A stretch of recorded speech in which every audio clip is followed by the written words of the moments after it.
TET ಪರೀಕ್ಷೆಗಾಗಿ ಅಧ್ಯಯನ ನಡೆಸುತ್ತಿರುವ ಭಾವಿ ಶಿಕ್ಷಕರೆಲ್ಲರಿಗೂ ಶುಭವಾಗಲಿ. ಇವತ್ತು ನಮ್ಮ ಎಂಜಿ ಕರಿಯರ್ ಅಕಾಡೆಮಿ ಯೂಟ್ಯೂಬ್ ಚಾನಲಲ್ಲಿ ನಾವು ಮನೋವಿಜ್ಞಾನದ ಪ್ರಶ್ನೆ ಪತ್ರಿಕೆಗಳ ಸರಣಿ ಅಂತ ಒಂದು ಸರಣಿಯನ್ನು ಪ್ರಾರಂಭಿಸ್ತೇವೆ. ಆ ಸರಣಿಯಲ್ಲಿ ಮನೋವಿಜ್ಞಾನಕ್ಕೆ ಸಂಬಂಧಪಟ್ಟಂತೆ 2014ರಿಂದ 2025ರವರೆಗೂ ಬಂದಿರತಕ್ಕಂಥ ಎಲ್ಲ ಪ್ರಶ್ನೆಗಳನ್ನ ಉತ್ತರಗಳ ಸಮೇತ ಬಿಡಿಸ್ತೇವೆ. ಅವುಗಳನ್ನ ನೋಡಿ ನಿಮ್ಮ ಟಿಇಟಿ ಪರೀಕ್ಷೆಗೆ ಸಹಾಯವನ್ನ ಪಡೆದುಕೊಳ್ಳಿ. ನೋಡಿ, ಮೊದಲನೇ ಪ್ರಶ್ನೆ ನೋಡೋಣ. ಈ ಕೆಳಗಿನವುಗಳಲ್ಲಿ ಯಾವುದು ಬೆಳವಣಿಗೆಯ ಗುಣಲಕ್ಷಣ ಅಂತ ಪ್ರಶ್ನೆ ಕೇಳಿದ್ದಾರೆ. ಕೆಳಗಿನವುಗಳಲ್ಲಿ ಬೆಳವಣಿಗೆಗೆ ಸಂಬಂಧಪಟ್ಟ ಗುಣಲಕ್ಷಣ ಯಾವುದು ಅಂತ ಕೇಳಿದ್ದಾರೆ. ಇದು ಪ್ರಗತಿಪರತೆ, ಚಲನಾತ್ಮಕತೆ, ನಿಶ್ಚಲತೆ, ನಿರಂತರತೆ ಅಂತ ಆಪ್ಷನ್ಗಳಿದ್ದಾವೆ. ಇದರಲ್ಲಿ ಉತ್ತರ ನಿಶ್ಚಲತೆ ಅನ್ನೋದು ಉತ್ತರ. ಬೆಳವಣಿಗೆಗೆ ಸಂಬಂಧಪಟ್ಟದ್ದು ಬೆಳವಣಿಗೆಯ ಲಕ್ಷಣವಾಗಿದೆ. ಮುಂದೆ ಇನ್ನು ಎರಡನೇ ಪ್ರಶ್ನೆ ನೋಡ್ಬೇಕಂದ್ರೆ, ಒಬ್ಬ ಪೋಷಕನು ತನ್ನ 5 ವರ್ಷದ ಮಗುವನ್ನು 1ನೇ ತರಗತಿಗೆ ಪ್ರವೇಶ ದಾಖಲಾತಿ ಮಾಡಲು ಬಯಸಿದರೆ ಅವನಿಗೆ ನೀವು ನೀಡುವ ಸಲಹೆಯು ಈ ಕೆಳಗಿನ ಯಾವ ಅಂಶಗಳ ಮೇಲೆ ಅವಲಂಬಿತವಾಗಿರುತ್ತದೆ? ಅಂದ್ರೆ ಒಬ್ಬ ವಿದ್ಯಾರ್ಥಿಗೆ ನಾವು ಪ್ರವೇಶವನ್ನ ಕೊಡಬೇಕಂದ್ರೆ ಆ ವಿದ್ಯಾರ್ಥಿಯ ಅಭಿಪ್ರೇರಣೆ ನೋಡಬೇಕು, ಪಕ್ವತೆ ನೋಡಬೇಕು, ಸ್ಮೃತಿಯನ್ನ ನೋಡಬೇಕು, ಆಸಕ್ತಿಯನ್ನ ನೋಡಬೇಕು ಅಂದಾಗ ಇಲ್ಲಿ ಅತ್ಯಂತ ಮುಖ್ಯವಾಗಿ ನಾವು ಪಕ್ವತೆಯನ್ನ ನೋಡಬೇಕು. ಪಕ್ವತೆಯನ್ನು ನೋಡಿ ಆತನಿಗೆ ಅಡ್ಮಿಷನ್ ಅನ್ನ ಅಥವಾ ಪ್ರವೇಶವನ್ನ ಕೊಡಬೇಕು ಅನ್ನೋದು ಅತ್ಯಂತ ಮುಖ್ಯವಾದ್ದು. ಮುಂದುವರೆದು, ವಿದ್ಯಾರ್ಥಿ ಮೋಹನನ ದೈಹಿಕ ವಯಸ್ಸು 10 ವರ್ಷಗಳಾಗಿದ್ದು ಅವನ ಮಾನಸಿಕ ವಯಸ್ಸು 8 ವರ್ಷಗಳಾಗಿದ್ದರೆ ಅವನ ಬುದ್ಧಿಶಕ್ತಿ ಸೂಚ್ಯಾಂಕವು ಎಷ್ಟಾಗಿರುತ್ತದೆ ಅನ್ನುವ ಪ್ರಶ್ನೆಯನ್ನು ಕೇಳಿದ್ದಾರೆ. ಅವನ ದೈಹಿಕ ವಯಸ್ಸು 10 ವರ್ಷ, ಮಾನಸಿಕ ವಯಸ್ಸು 8 ವರ್ಷ, ಆಗ ಅವನ ಬುದ್ಧಿಶಕ್ತಿ 80 ಆಗಿರುತ್ತದೆ ಅನ್ನೋದು ಉತ್ತರ. ಇದಕ್ಕೊಂದು IQ = MA/C ಅಂತೇಳಿ ಒಂದು ಸೂತ್ರ ಇದೆ. ಆ ಸೂತ್ರದ ಪ್ರಕಾರ ಲೆಕ್ಕವನ್ನು ಮಾಡಿದಾಗ ಈ ಒಂದು ಉತ್ತರ ಬರುತ್ತದೆ. ಮುಂದೆ ಪ್ರಶ್ನೆ, ಅನುವಂಶೀಯ ಗುಣಗಳನ್ನು ತಲೆಮಾರಿನಿಂದ ತಲೆಮಾರಿಗೆ ಕೊಂಡೊಯ್ಯುವ ನಿಜವಾದ ಜೈವಿಕ ಅಂಶಗಳು ಯಾವುವು? ಅನುವಂಶೀಯ ಗುಣಗಳು ಅಂದರೆ ಈಗ ನಮ್ಮ ಮನೆಯಲ್ಲಿರ್ತಕ್ಕಂಥ ಹಿರಿಯರ ಗುಣಗಳು ಮುಂದಿನ ಪೀಳಿಗೆಗೆ ವರ್ಗಾವಣೆಯಾಗುವುದು ಯಾವುದರ ಮೂಲಕ ಅಂತ ಪ್ರಶ್ನೆಯನ್ನ ಮಾಡಲಾಗಿದೆ. ಈ ಪ್ರಶ್ನೆಗೆ ಸರಿಯಾದ ಉತ್ತರ ಅಂದರೆ ಗುಣಾಣುಗಳು ಅಂತ ಕರಿತೀವಿ. ಗುಣಾಣುಗಳು ಸರಿಯಾದ ಉತ್ತರ. ಮುಂದಿನ ಪ್ರಶ್ನೆ, ವರ್ತನೆಯನ್ನು ಅತ್ಯಂತ ವಸ್ತುನಿಷ್ಠ ಮತ್ತು ವೈಜ್ಞಾನಿಕವಾಗಿ ಅಧ್ಯಯನ ಮಾಡುವಂತ ವಿಧಾನ ಯಾವುದು? ವರ್ತನೆಯನ್ನ ಅತ್ಯಂತ ವಸ್ತುನಿಷ್ಠವಾಗಿ ಮತ್ತು ವೈಜ್ಞಾನಿಕವಾಗಿ ಅಧ್ಯಯನ ಮಾಡಬೇಕು. ಹಾಗೆ ಅಧ್ಯಯನ ಮಾಡತಕ್ಕಂಥ ವಿಧಾನ ಯಾವುದು ಅಂದ್ರೆ ಅದು ಪ್ರಾಯೋಗಿಕ ವಿಧಾನ, ಅದು ಎಕ್ಸ್ಪೀರಿಮೆಂಟಲ್ ಮೆಥಡ್. ಮುಂದೆ ನೋಡಿ, ಮುಂದಿನ ಪ್ರಶ್ನೆ, ಸಾಮಾಜಿಕ ಸಾಂಸ್ಕೃತಿಕ ಸಿದ್ಧಾಂತವನ್ನು ನೀಡಿದವರು ಯಾರು? ಸಾಮಾಜಿಕ ಸಾಂಸ್ಕೃತಿಕ ಸಿದ್ಧಾಂತವನ್ನ ನೀಡಿರುವಂತವರು ಯಾರು ಅನ್ನುವಂಥ ಪ್ರಶ್ನೆಯನ್ನು ಕೇಳಲಾಗಿದೆ. ಆ ಪ್ರಶ್ನೆಗೆ ಸರಿಯಾದ ಉತ್ತರ ವೈಗೋಟಸ್ಕಿ. ಸಮಾಜಾತ್ಮಕ ಕಾರ್ಯಗಳು ಅಂತ ಕೂಡ ಇವರು ಸಿದ್ಧಾಂತವನ್ನ ಪ್ರತಿಪಾದನೆ ಮಾಡ್ತಾರೆ. ಸಾಮಾಜಿಕ ಸಾಂಸ್ಕೃತಿಕ ಸಿದ್ಧಾಂತವನ್ನು ನೀಡಿದವರು ಕೂಡ ವೈಗೋಟಸ್ಕಿ ಅಂತಕ್ಕಂಥ ಒಬ್ಬ ಮನೋವಿಜ್ಞಾನಿ. ನೈತಿಕ ಬೆಳವಣಿಗೆಯ ಸಿದ್ಧಾಂತವನ್ನು ಪ್ರತಿಪಾದಿಸಿದವರು ಯಾರು?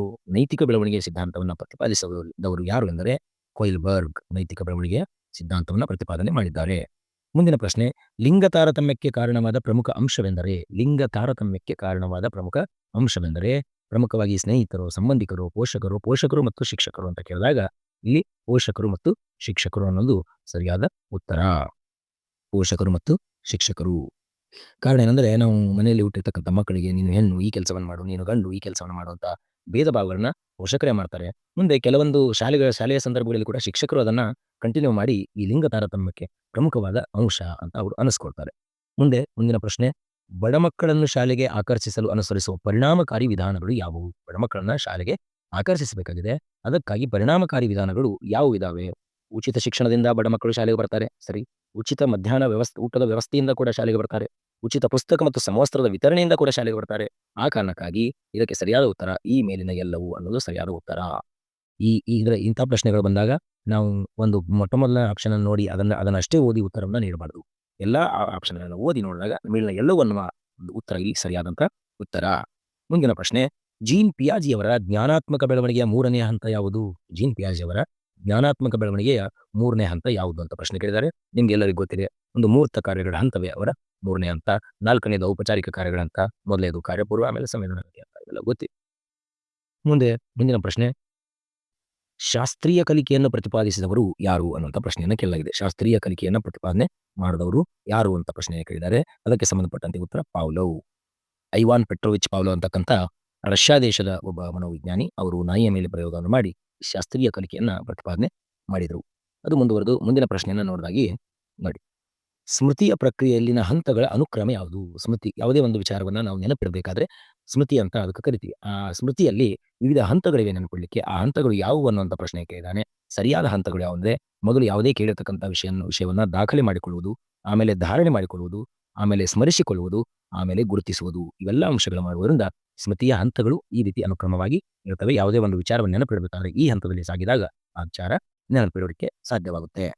ಮುಂದೆ ಪ್ರಶ್ನೆ 73ರಲ್ಲಿ ನೋಡಿ, ಬುದ್ಧಿಶಕ್ತಿ ಸೂಚ್ಯಾಂಕದ ಹಂಚಿಕೆಯನ್ನು ಪ್ರತಿನಿಧಿಸುವ ರೇಖೆ. ಬುದ್ಧಿಶಕ್ತಿ ಸೂಚ್ಯಾಂಕದ ಹಂಚಿಕೆಯನ್ನ ಪ್ರತಿನಿಧಿಸ್ತಕ್ಕಂಥ ರೇಖೆ ಯಾವುದು? ಅಂದರೆ ಅದು ಸಾಮಾನ್ಯ ಸಂಭಾವ್ಯತಾ ವಕ್ರತಾ ರೇಖೆ ಅಂತ ಕರಿತೀವಿ. ಇದು ಬುದ್ಧಿಶಕ್ತಿಯ ಸೂಚ್ಯಾಂಕವನ್ನ ನಮಗೆ ಪ್ರತಿನಿಧಿಸುತ್ತೆ. ಮುಂದಿನ ಪ್ರಶ್ನೆ, ಜ್ಞಾನಾತ್ಮಕ ವಿಕಾಸದ ಯಾವ ಹಂತದಲ್ಲಿ ತಾರ್ಕಿಕ ಚಿಂತನೆ ಸಂಪೂರ್ಣವಾಗಿ ವಿಕಾಸಗೊಳ್ಳುತ್ತದೆ? ಜ್ಞಾನಾತ್ಮಕ ವಿಕಾಸದ ಯಾವ ಹಂತದಲ್ಲಿ ತಾರ್ಕಿಕ ಚಿಂತನೆ ಸಂಪೂರ್ಣವಾಗಿ ವಿಕಾಸಗೊಳ್ಳುತ್ತದೆ ಅನ್ನುವಂಥ ಪ್ರಶ್ನೆಯನ್ನು ಕೇಳಲಾಗಿದೆ. ಈ ಪ್ರಶ್ನೆಗೆ ಸರಿಯಾದ ಉತ್ತರ ಎಂದರೆ ಔಪಚಾರಿಕ ಕಾರ್ಯಗಳ ಹಂತದಲ್ಲಿ ಜ್ಞಾನಾತ್ಮಕ ವಿಕಾಸದ ತಾರ್ಕಿಕ ಚಿಂತನೆ ವಿಕಾಸಗೊಳ್ಳುತ್ತದೆ. ಮುಂದಿನ ಪ್ರಶ್ನೆ, ತರುಣರ ಸಾಮಾಜಿಕ ವಿಕಾಸಕ್ಕೆ ಉದಾಹರಣೆ ಏನು? ತರುಣರ ಸಾಮಾಜಿಕ ವಿಕಾಸಕ್ಕೆ ಉದಾಹರಣೆ ಎಂದರೆ, ಅಂದರೆ ಪ್ರಮುಖವಾಗಿ ತರುಣರಂದ್ರೆ ಗುಂಪನ್ನು ರಚನೆ ಮಾಡಿಕೊಳ್ಳಕ್ಕೆ ಶುರು ಮಾಡ್ತಾರೆ ತರುಣ ವಯಸ್ಸಿನಲ್ಲಿ. ಅದು ಸಾಮಾಜಿಕ ವಿಕಾಸಕ್ಕೆ ಒಂದು ಉದಾಹರಣೆಯಾಗಿ ನಿಲ್ಲುತ್ತದೆ. ಮುಂದಿನ ಪ್ರಶ್ನೆ, ಮಾನಸಿಕ ವಯಸ್ಸಿನ ಪರಿಕಲ್ಪನೆಯನ್ನು ಮೊಟ್ಟ ಮೊದಲು ಪರಿಚಯಿಸಿದವರು ಯಾರು? Who has given the concept of mental age ಅಂತ ಪ್ರಶ್ನೆ ಇದೆ. ಮಾನಸಿಕ ವಯಸ್ಸಿನ ಪರಿಕಲ್ಪನೆಯನ್ನು ಮೊಟ್ಟ ಮೊದಲ ಬಾರಿಗೆ ಕೊಟ್ಟಿರ್ತಕ್ಕಂಥವರು ಯಾರು ಅಂತಂದ್ರೆ ನೋಡಿ, ಆಲ್ಫ್ರೆಡ್ ಬಿನೆಟ್ ಅಂತಕ್ಕಂಥ ಒಬ್ಬ ಮನೋವಿಜ್ಞಾನಿ ಮಾನಸಿಕ ವಯಸ್ಸಿನ ಪರಿಕಲ್ಪನೆಯನ್ನು ಮೊಟ್ಟ ಮೊದಲ ಬಾರಿಗೆ ಕೊಟ್ಟಿದ್ದಾರೆ. ಮುಂದಿನ ಪ್ರಶ್ನೆ ನೋಡಿ, ಅತ್ಯಹಂ ಈ ತತ್ವದಿಂದ ಪ್ರಭಾವಿಸಲ್ಪಟ್ಟಿದೆ. ಅತ್ಯಹಂ ಈ ತತ್ವದಿಂದ ಪ್ರಭಾವಿಸಲ್ಪಟ್ಟಿದೆ. ಇದಕ್ಕೆ ಸರಿಯಾದ ಉತ್ತರ ನೈತಿಕತೆಯಿಂದ ಪ್ರಭಾವಿಸಲ್ಪಟ್ಟಿದೆ. ಅತ್ಯಹಂ ಅನ್ನೋದು ನೈತಿಕತೆಯಿಂದ ಪ್ರಭಾವಿಸಲ್ಪಟ್ಟಿದೆ. ಮುಂದೆ, ವರ್ತನಾ ಸಮಸ್ಯೆಯ ಮಕ್ಕಳನ್ನು ಅಧ್ಯಯನ ಮಾಡುವ ವಿಧಾನ ಯಾವುದು? ವರ್ತನಾ ಸಮಸ್ಯೆಗಳ ಮಕ್ಕಳನ್ನು ಅಧ್ಯಯನ ಮಾಡತಕ್ಕಂಥ ವಿಧಾನ ಯಾವುದಂದರೆ ವ್ಯಕ್ತಿ ಅಧ್ಯಯನ. ಮುಂದೆ, ಬುದ್ಧಿಶಕ್ತಿಯ ಕಾರ್ಯನಿರ್ವಹಣಾ ಪರೀಕ್ಷೆಯ ಮೂಲಕ ಅಳೆಯಲ್ಪಡುವ ಸಾಮರ್ಥ್ಯ ಯಾವುದು? ಬುದ್ಧಿಶಕ್ತಿಯ ಕಾರ್ಯನಿರ್ವಹಣಾ ಪರೀಕ್ಷೆಯ ಮೂಲಕ ಅಳೆಯಲ್ಪಡ್ತಕ್ಕಂಥ ಸಾಮರ್ಥ್ಯ ಯಾವುದು ಅಂದರೆ ಅದು ಕೈಚಾಲಕ. ಎಷ್ಟು ವೇಗದಲ್ಲಿ ತನ್ನ ಕಾರ್ಯವನ್ನು ಮುಗಿಸುತ್ತಾನೆ, ಎಷ್ಟು ಅಕ್ಯುರೇಟ್ ಆಗಿ ತನ್ನ ಕಾರ್ಯವನ್ನು ಮಾಡ್ತಾನೆ ಅನ್ನೋದನ್ನು ಚೆಕ್ ಮಾಡಲಿಕ್ಕೆ ನಾವು ಬುದ್ಧಿಶಕ್ತಿಯ ಕಾರ್ಯನಿರ್ವಹಣಾ ಪರೀಕ್ಷೆಯನ್ನು ಬಳಸಬೇಕು. ಮುಂದಿನ ಪ್ರಶ್ನೆ, ಮೆದುಳನ್ನು ಕಾರ್ಯಪಟುತ್ವಗೊಳಿಸುವ ತಂತ್ರವನ್ನು ಈ ವಿದ್ಯಾರ್ಥಿಗಳಿಗೆ ಉಪಯೋಗಿಸುವರು. ಬ್ರೈನ್ ಸ್ಟಾರ್ಮಿಂಗ್ ಮೆಥಡ್ ಅಂತ ಇಂಗ್ಲಿಷ್ನಲ್ಲಿ ಕರೀತೀವಿ. ಈ ಮೆಥಡ್ ಅನ್ನು ಯಾವ ವಿದ್ಯಾರ್ಥಿಗಳಿಗೆ ಬಳಕೆ ಮಾಡುತ್ತಾರೆ ಅಂತ ಪ್ರಶ್ನೆ ಇದೆ. ಅದಕ್ಕೆ ಸರಿಯಾದ ಉತ್ತರ ಸೃಜನಶೀಲ ಮಕ್ಕಳು ಅನ್ನೋದು ಸರಿಯಾದ ಉತ್ತರ. ಇನ್ನು ಮುಂದಿನ ಪ್ರಶ್ನೆ, ವಿಷಯ ಪ್ರಚೋದಕ ಪರೀಕ್ಷೆಯು TAT ಥೀಮ್ಯಾಟಿಕ್ ಅಪ್ರಿಸಿಯೇಷನ್ ಟೆಸ್ಟ್ ಅಂತಕ್ಕಂಥ ಪರೀಕ್ಷೆ ಅಳೆಯುವುದು ಏನನ್ನ ಅಳೆಯುತ್ತೆ ಈ ಪರೀಕ್ಷೆ ಅಂತ ಪ್ರಶ್ನೆಯನ್ನು ಕೇಳಿದ್ದಾರೆ. ಅದು ಅಳೆಯತಕ್ಕಂಥದ್ದು ವ್ಯಕ್ತಿತ್ವ. TAT ಪರೀಕ್ಷೆ ಇರುವುದು ವ್ಯಕ್ತಿತ್ವ ಪರೀಕ್ಷೆಗೆ. ವ್ಯಕ್ತಿತ್ವವನ್ನು ಮಾಪನ ಮಾಡಲಿಕ್ಕೆ ಈ ಪರೀಕ್ಷೆಯನ್ನು ಬಳಕೆ ಮಾಡ್ತಾರೆ. ಮುಂದಿನ ಪ್ರಶ್ನೆ ನೋಡಿ, ಈ ಕೆಳಗಿನ ಯಾವ ಉದಾಹರಣೆಯು ಕ್ರಿಯಾಪ್ರಸೂತ ಅನುಬಂಧ ಕಲಿಕೆಯನ್ನು ಒಳಗೊಂಡಿದೆ? ಈ ಕೆಳಗಿನ ಯಾವ ಉದಾಹರಣೆಯು ಕ್ರಿಯಾಪ್ರಸೂತ ಅನುಬಂಧ ಕಲಿವನ್ನು ಒಳಗೊಂಡಿದೆ ಅಂತ ಒಂದು ಪ್ರಶ್ನೆಯನ್ನು ಮಾಡಲಿದ್ದಾರೆ. ಈ ಪ್ರಶ್ನೆಗೆ ಸರಿಯಾದ ಉತ್ತರ ಕೇಳದೆಯೇ ಪ್ರತಿಕ್ರಿಯಿಸುವುದು. ಮುಂದಿನ ಪ್ರಶ್ನೆ, ಕೆಳಗಿನ ಯಾವ ಒಂದು ಜೊತೆಯ ಅಂಶಗಳನ್ನು ಒಂದೇ ನಾಣ್ಯದ ಎರಡು ಮುಖಗಳು ಎಂದು ಪರಿಗಣಿಸಲಾಗುತ್ತದೆ? ಕೆಳಗಿನ ಯಾವ ಒಂದು ಜೊತೆಯ ಅಂಶಗಳನ್ನು ಒಂದೇ ನಾಣ್ಯದ ಎರಡು ಮುಖಗಳು ಎಂದು ಪರಿಗಣನೆ ಮಾಡಲಾಗುತ್ತದೆ ಅಂತ ಪ್ರಶ್ನೆ ಕೇಳಿದ್ದಾರೆ. ಈ ಪ್ರಶ್ನೆಗೆ ಸರಿಯಾದ ಉತ್ತರ ಆಸಕ್ತಿ ಮತ್ತು ಅವಧಾನ ಇವೆರಡು ಒಂದೇ ನಾಣ್ಯದ ಎರಡು ಮುಖಗಳಂತೆ ಕಾರ್ಯವನ್ನು ನಿರ್ವಹಿಸ್ತವೆ. ಆಸಕ್ತಿ ಅವಧಾನದ ತಾಯಿ ಅಂತ ಕೂಡ ನಾವು ಓದಿರ್ತೀವಿ. ಮುಂದೆ, ಸೈಕಲ್ ಕಲಿಕೆಯು ಈ ಕೆಳಗಿನ ಯಾವ ಕಲಿಕಾ ವಿಧಾನಕ್ಕೆ ಉದಾಹರಣೆಯಾಗಿದೆ? ಸೈಕಲ್ ಕಲಿಯುವುದು ಯಾವ ಕಲಿಕಾ ವಿಧಾನಕ್ಕೆ ಉದಾಹರಣೆಯಾಗಿದೆ ಅಂದ್ರೆ ಅದು ಪ್ರಯತ್ನ ಪ್ರಮಾಣದ ಕಲಿಕೆಯ ಉದಾಹರಣೆ. ಏಕೆಂದರೆ ಸೈಕಲ್ ಮೊಟ್ಟ ಮೊದಲ ಬಾರಿಗೆ ನಾವು ಕಲಿಯುವಾಗ ಒಂದೇ ಬಾರಿಗೆ ನಾವು ಸೈಕಲ್ನ ಕಲ್ತು ಬಿಡಲ್ಲ. ಮೊದಲು ಬೀಳ್ತೀವಿ, ಏಳ್ತೀವಿ, ಈ ರೀತಿ ಪ್ರಯತ್ನಗಳನ್ನ ಮಾಡುತ್ತಾ ಪ್ರಮಾದಗಳನ್ನ ಕಡಿಮೆ ಮಾಡುತ್ತಾ ಪ್ರಯತ್ನಗಳನ್ನ ಹೆಚ್ಚು ಮಾಡುತ್ತಾ ನಾವು ಕಲಿತೀವಿ. ಅದಕ್ಕೆ ಇದು ಪ್ರಯತ್ನ ಪ್ರಮಾದ ಕಲಿಕೆಯ ಉದಾಹರಣೆ ಸೈಕಲ್ ಕಲಿಕೆ ಅನ್ನೋದು. ಮುಂದಿನ ಪ್ರಶ್ನೆ, ಒಂದು ಯಂತ್ರವನ್ನು ರಿಪೇರಿ ಮಾಡುವ ತಂತ್ರವು ಒಂದು ಕಾರನ್ನು ಓಡಿಸಲು ನೆರವಾಗುವುದಿಲ್ಲ. ಇದು ಯಾವ ರೀತಿಯ ಕಲಿಕೆಯ ವರ್ಗಾವಣೆಯಾಗಿದೆ? ಒಬ್ಬ ಒಂದು ಯಂತ್ರವನ್ನು ರಿಪೇರಿ ಮಾಡುವ ತಂತ್ರವನ್ನು ಕಲ್ತಿದ್ದಾನೆ. ಕಲ್ತಿರ್ತಕ್ಕಂಥ ಆ ತಂತ್ರ ಒಂದು ಕಾರನ್ನು ಓಡಿಸಲಿಕ್ಕೆ ನಮಗೆ ಹೆಲ್ಪ್ ಮಾಡುವುದಿಲ್ಲ. ಅದು ಯಾವ ರೀತಿಯ ಕಲಿಕೆಯ ವರ್ಗಾವಣೆ ಅಂತಕ್ಕಂಥ ಪ್ರಶ್ನೆಯನ್ನು ಮಾಡಿದ್ದಾರೆ. ಇದು ಶೂನ್ಯ ವರ್ಗಾವಣೆ. ಈ ಕಾರ್ ರಿಪೇರಿಯ ಕಲಿಕೆಯಿಂದ ಕಾರನ್ನು ಓಡಿಸಲಿಕ್ಕೆ, ಯಂತ್ರ ರಿಪೇರಿ ಕಲಿಕೆಯಿಂದ ಕಾರನ್ನು ಓಡಿಸಲಿಕ್ಕೆ ಯಾವುದೇ ರೀತಿ ಸಹಾಯವಾಗಲಿಲ್ಲ. ಅದಕ್ಕಾಗಿ ಇದು ಶೂನ್ಯ ವರ್ಗಾವಣೆ. ಮುಂದಿನ ಪ್ರಶ್ನೆ, ಶಾಲೆಗಳಲ್ಲಿ ಸಾಮಾನ್ಯ ಮಕ್ಕಳೊಡನೆ ವಿಶೇಷ ಮಕ್ಕಳನ್ನು ಸೇರಿಸಿ ನೀಡುವ ಶಿಕ್ಷಣವು ಯಾವ ಶಿಕ್ಷಣ? ಸಾಮಾನ್ಯ ಮಕ್ಕಳು ಇದ್ದಾರೆ, ವಿಶೇಷ ಮಕ್ಕಳು ಇದ್ದಾರೆ, ಅವರಿಗೆ ಸೇರಿಸಿ ನೀಡತಕ್ಕಂಥ ಶಿಕ್ಷಣ ಯಾವುದೆಂದರೆ ಅದುವೇ ಸಮನ್ವಯ ಶಿಕ್ಷಣ. ಅದನ್ನು ಸಮನ್ವಯ ಶಿಕ್ಷಣ ಅಂತ ಕರಿತೀವಿ. ಇನ್ನು ಮುಂದಿನ ಪ್ರಶ್ನೆ, ಡಿಸ್ಕ್ಯಾಲ್ಕುಲಿಯಂ ಎಂಬ ಸಮಸ್ಯೆಯು ಯಾವುದಕ್ಕೆ ಸಂಬಂಧಿಸಿದೆ? ಡಿಸ್ಕ್ಯಾಲ್ಕುಲಿಯಂ ಅನ್ನತಕ್ಕಂಥ ಒಂದು ಸಮಸ್ಯೆಯು ಅಂಕಗಣಿತಕ್ಕೆ ಸಂಬಂಧಪಟ್ಟಿರ್ತಕ್ಕಂಥ ಒಂದು ಸಮಸ್ಯೆ ಆಗಿದೆ. ಮುಂದಿನ ಪ್ರಶ್ನೆ, ಸೃಜನಶೀಲತೆಯು ಯಾವ ಅಂಶದ ಮೇಲೆ ಅವಲಂಬಿತವಾಗಿದೆ? ಸೃಜನಶೀಲತೆ ಅವಲಂಬಿತವಾಗಿರುವುದು ಯಾವ ಅಂಶದ ಮೇಲೆ ಅನ್ನುವಂಥ ಪ್ರಶ್ನೆ ಕೇಳಿದ್ದಾನೆ. ಅದು ಸೃಜನಶೀಲತೆ ಅನ್ನೋದು ಏಕಮುಖ ಚಿಂತನೆಯ ಮೇಲೆ ಅವಲಂಬಿತವಾಗಿದೆ. ಏಕಮುಖ ಚಿಂತನೆಯ ಮೇಲೆ ಅವಲಂಬಿತವಾಗಿರತಕ್ಕಂಥ ಒಂದು ಅಂಶವಾಗಿದೆ ಸೃಜನಶೀಲತೆ ಅಂತಕ್ಕಂಥ ಅಂಶ. ಮುಂದುವರೆದು, ತರುಣರ ವಿಕಾಸಾತ್ಮಕ ಕಾರ್ಯಗಳನ್ನು ಪರಿಚಯಿಸಿದವರು ಯಾರು? ತರುಣರ ವಿಕಾಸಾತ್ಮಕ ಕಾರ್ಯಗಳನ್ನು ಪರಿಚಯಿಸಿದವರು ಯಾರು ಅಂತಕ್ಕಂಥ ಪ್ರಶ್ನೆ. ಇದು ಹ್ಯಾವಿಗ್ ಹರ್ಸ್ಟ್ ಅಂತಕ್ಕಂಥದ್ದು ಸರಿಯಾದ ಉತ್ತರ, ಹ್ಯಾವಿಗ್ ಹರ್ಸ್ಟ್. ಮತ್ತು ಕೊನೆಯ ಪ್ರಶ್ನೆ, ಈ ಕೆಳಗಿನ ಯಾವುದನ್ನು ಕ್ರಿಯಾ ಸಂಶೋಧಕನ ಕಣ್ಣು ಎಂದು ಕರೆಯುತ್ತಾರೆ? ಈ ಕೆಳಗಿನ ಯಾವುದನ್ನು ಕ್ರಿಯಾ ಸಂಶೋಧಕನ ಕಣ್ಣು ಎಂದು ಕರೀತಾರೆ?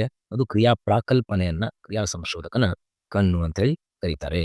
ಇದು 2014ರ ಟಿಇಟಿಯಲ್ಲಿ ಕೇಳಿರ್ತಕ್ಕಂಥ 30 ಮನೋವಿಜ್ಞಾನದ ಪ್ರಶ್ನೆಗಳು ಮತ್ತು ಅವುಗಳ ಉತ್ತರಗಳು. ಅದಕ್ಕಾಗಿ ನಮ್ಮ ಯೂಟ್ಯೂಬ್ ಚಾನಲ್ ಆಗಿರ್ತಕ್ಕಂಥ ಎಂಜಿ ಫ್ರೆಂಡ್ಸ್ ಅಕಾಡೆಮಿಯಲ್ಲಿ ನಾವು ನಿರಂತರವಾಗಿ ತರಗತಿಗಳನ್ನ ಮನೋವಿಜ್ಞಾನಕ್ಕೆ ಇಂಗ್ಲಿಷ್ ಭಾಷೆಗೆ ಸಂಬಂಧಪಟ್ಟಂತಹ ತರಗತಿಗಳನ್ನು ಮಾಡುತ್ತೇವೆ. ನೀವೆಲ್ಲರೂ ವೀಕ್ಷಿಸಿ ಇದರ ಲಾಭವನ್ನ ನಿರಂತರವಾಗಿ ಪಡೆದು ನಿಮ್ಮ ಟಿಇಟಿಯಲ್ಲಿ ಯಶಸ್ಸನ್ನು ಹೊಂದಿ ಅಂತ ಹೇಳ್ತಾ ಇವತ್ತಿನ ಈ ತರಗತಿಯನ್ನು ಮುಕ್ತಾಯಗೊಳಿಸುತ್ತೇನೆ. ಧನ್ಯವಾದಗಳು. All the best for your TET.